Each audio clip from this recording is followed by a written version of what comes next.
الرحمن الرحیم۔ Islamic history centre کے ویورز السلام علیکم۔ بنی اسرائیل کا نظام یوں چلتا تھا کہ ہمیشہ ان لوگوں میں ایک بادشاہ ہوتا تھا جو ملکی نظام چلاتا تھا، اور ایک نبی ہوتا تھا جو نظام شریعت اور دینی امور کی ہدایت و رہنمائی کیا کرتا تھا۔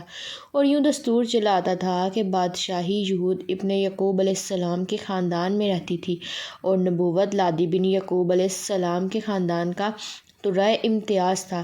حضرت شمویل علیہ السلام جب نبوت سے سرفراز کیے گئے تو ان کے زمانے میں کوئی بادشاہ نہیں تھا، تو بنی اسرائیل نے آپ سے درخواست کی کہ آپ کسی کو ہمارا بادشاہ بنا دیجیے۔ تو آپ نے حکم خداوندی کے مطابق طالوت کو بادشاہ بنا دیا، جو بنی اسرائیل میں سب سے زیادہ طاقتور اور سب سے بڑا عالم تھا، لیکن بہت ہی غریب اور مفلس تھا۔ چمڑا پکا کر بکریوں کی چرواہی کر کے اب زندگی بسر کرتا تھا۔ اس پر بنی اسرائیل کو اعتراض ہوا کہ طالوت شاہی خاندان سے نہیں ہے، لہٰذا یہ کیوں کر اور کیسے ہمارا بادشاہ ہو سکتا ہے؟ اس سے زیادہ تو بادشاہت کے حقدار ہم لوگ ہیں، کیونکہ ہم لوگ شاہی خاندان سے ہیں۔ پھر طالوت کے پاس کچھ زیادہ مال بھی نہیں ہے، جو ایک غریب اور مفلس انسان بھلا تخت شاہی کے لائق کیوں کر ہو سکتا ہے؟ بنی اسرائیل کے ان اعتراض کا جواب دیتے ہوئے حضرت شمویل علیہ السلام نے یہ تقریر فرمائی کہ ترجمہ کنز ایمان فرمایا، اسے اللہ نے تم پر چن لیا اور اسے علم اور جسم میں کشادگی زیادہ دی، اور اللہ اپنا ملک جسے چاہے دے، اور اللہ وسعت والا علم والا ہے۔ اور ان سے ان کے نبی نے فرمایا، اس کی بادشاہی کی نشانی یہ ہے کہ آئے تمہارے پاس تابوت جس میں تمہارے رب کی طرف سے دلوں کا چین ہے۔ سورۃ البقرہ۔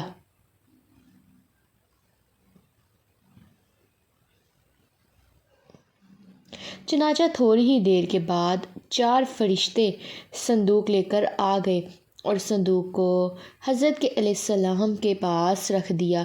یہ دیکھ کر تمام بنی اسرائیل نے طالوت کی بادشاہی کو تسلیم کر لیا، اور آپ نے بادشاہ بن کر نہ صرف انتظام ملکی سنبھالا بلکہ بنی اسرائیل کی فوج بھرتی کر کے قوم میں امالکا کے کفار سے جہاد بھی فرمایا۔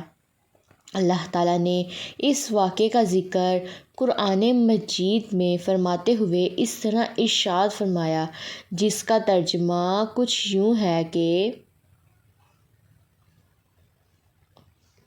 ترجمہ کنز ایمان، اور ان سے ان کے نبی نے فرمایا کہ بے شک اللہ نے طالوت کو تمہارا بادشاہ بنا کر بھیجا ہے۔ بولے، اسے ہم پر بادشاہی کیوں کر ہو گئی، اور ہم اس سے زیادہ سلطنت کے مستحق ہیں، اور اسے مال میں بھی وسعت نہیں دی گئی۔ فرمایا، اسے اللہ نے تم پر چن لیا اور اسے علم اور جسم میں کشادگی زیادہ دی، اور اللہ اپنا ملک جسے چاہے دے، اور اللہ وسعت والا علم والا ہے۔ اور ان سے ان کے نبی نے فرمایا، اس کی بادشاہی کی نشانی یہ ہے کہ آئے تمہارے پاس تابوت جس میں تمہارے رب کی طرف سے دلوں کا چین ہے، اور کچھ بچی ہوئی چیزیں ہیں۔ معزز موسیٰ اور معزز ہارون کے ترکے کی اٹھاتے لائیں گے، اور اسے فرشتے، بے شک اس میں بڑی نشانی ہے تمہارے لیے اگر ایمان رکھتے ہو۔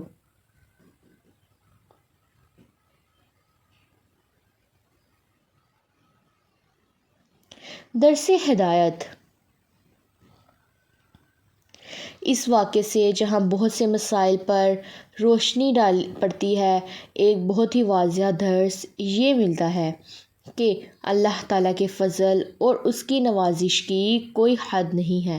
وہ چاہے تو چھوٹے سے چھوٹے آدمی کو منٹوں بلکہ سیکنڈوں میں بڑے سے بڑا آدمی بنا دیتا ہے۔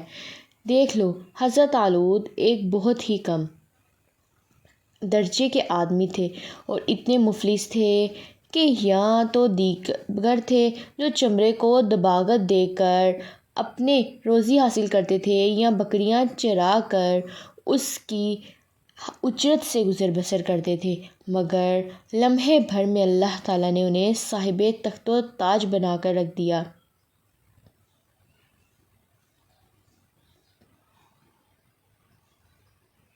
اس واقعے سے اور قرآن مجید کی عبارت سے معلوم ہوا کہ جسمانی توانائی اور علم کی وسعت بادشاہی کے لیے مالداری سے زیادہ ضروری ہے، کیونکہ بغیر جسمانی طاقت اور علم کے نظام ملکی کو چلانا اور سلطنت کا انتظام کرنا تقریباً محال اور ناممکن ہے۔